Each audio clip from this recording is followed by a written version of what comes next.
马德雷神号即将寿终正寝，仁爱礁的破船成了中美博弈的新战场。据说美国的里根号航母要到南海助阵仁爱礁，那好，来吧，没必要出动舰艇，把东风快递支起来，喊出坐标。里根号它会不会未曾开火先转定，一溜烟的掉头归窜呢？8月11日，据南海战略态势感知消息，根据里根号航空母舰灰狗 C2A 飞行轨迹判断，美军里根号航母打击群正在沿菲律宾东部海域北上。菲律宾东部海域也就是菲律宾海，这意味着美军航母里根号目前并没有选择直接进入南海，而是在马尼拉附近海域伺机而动。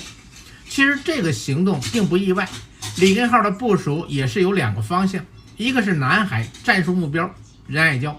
第二是台海战术目标是应对解放军针对赖清德窜美展开的反制行动。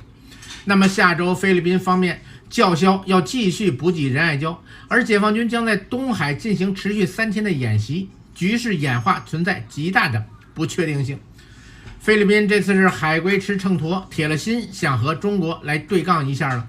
除了从总统到具体军事指挥人员的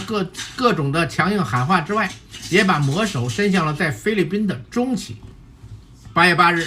菲律宾竟然叫停中国企业承包的马尼拉湾填海的工程。显然，目前为了仁爱礁这艘破军舰，菲律宾是押上了所有的筹码。那么现在的情况是，其最大的一枚筹码美军却开始玩起了暧昧。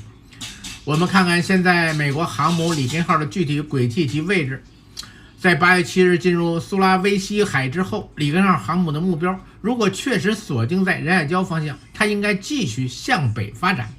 从苏禄海直接进入南海即可。但它突然向东转向，选择进入了菲律宾海。那么发生了什么事情呢？有消息称，上周解放军在西部靶场进行了一次东风27高超音速导弹的实弹射击，导弹最终以超过10马赫的速度击中了南海某地区的一处移动的靶船。但这显然并不是美国航母改变航向的主要原因，因为这种弹道导弹打航母的实验，中国已经进行了多次，基本上可以讲是一个成熟的战术了。对此呢，美国心知肚明，一打一个准。里根号不进南海的原因分析有两个，一是昨天讲过了，它依然是存在觊觎台海方向。赖清德今天要启程要窜美了，同时解放军反制先上了一盘开胃菜，在东海进行3天的军事演习。第二个原因就是对于航母而言，本来就不是近战的，如果真的想对仁爱礁采取军事行动，目前在菲律宾东部海岸线一样并不影响它的发挥。所以里根号航母目前的行动不代表它不会有行动，说美国现在就跑路抛弃菲律宾尚为时尚早。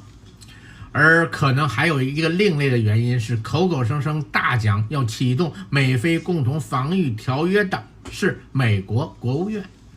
但第7舰队及一线作战的里根号航母全体官兵可能并不觉得在南海与中国莫名其妙的发生军事冲突是一个好的主意。况且不要忘记了，目前中美仍然没有恢复军事热线，在仁爱礁针锋相对的时刻，美国贸然把航母打击群开进焦点区域，是极其容易出现误判的。美国的战术虽然狡猾，但仍立足于一种威慑。目前美国的部署实际上更体现在战略层面。美国防部宣布，从8月9日至8月18日进行一场所谓的跨时区的名为大规模环球军事演习的大规模军事演习。听着名字就不难理解，这个演习的目的就是为了维持美国的全球军事霸权。但要弄清楚的是美军的这次演习事实并非针对此次仁爱礁问题可能的升级。该演习去年已经都进行过一次了。其主要目的简单说，更像是要盘活美军分布在全球的军事资产，通过资源整合、信息数据分享来提高美军的整体反应力及集中战力。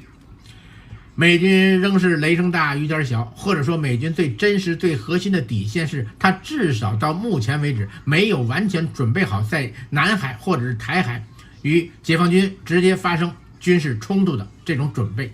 所以既然菲律宾已经打开了变盘的窗口，中国那必须在仁爱礁要出牌了。现在菲律宾说什么都不能改变他要通过坐滩那种模式来长期象征性的占有仁爱礁的目的。就像这24年这个时间里他每次的承诺都像厕所纸一样。同时，如果菲律宾下周真的要补给成功，对我们的威信也是一个打击。一句话，在菲律宾给脸不要脸的这种背景之下，仁爱礁已经只是一个实力的角逐舞台，不存在什么搁置争议共同开发了。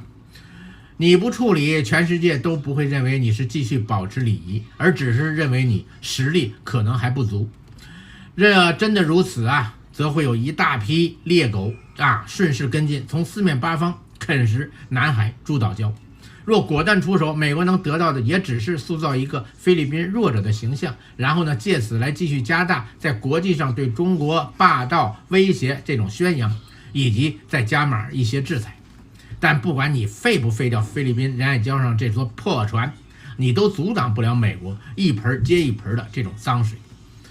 畏惧强者的马克思，我们要让他充分体会到中国越来越强大了，也只有这样，菲律宾就不容易像乌克兰那样成为美国的炮灰。确实，斗争真的就是一门科学，也是一门艺术，我们一定要把握好。我们还是拭目以待，看看这个仁爱礁上这艘破船到底还能存留多长时间，拭目以待。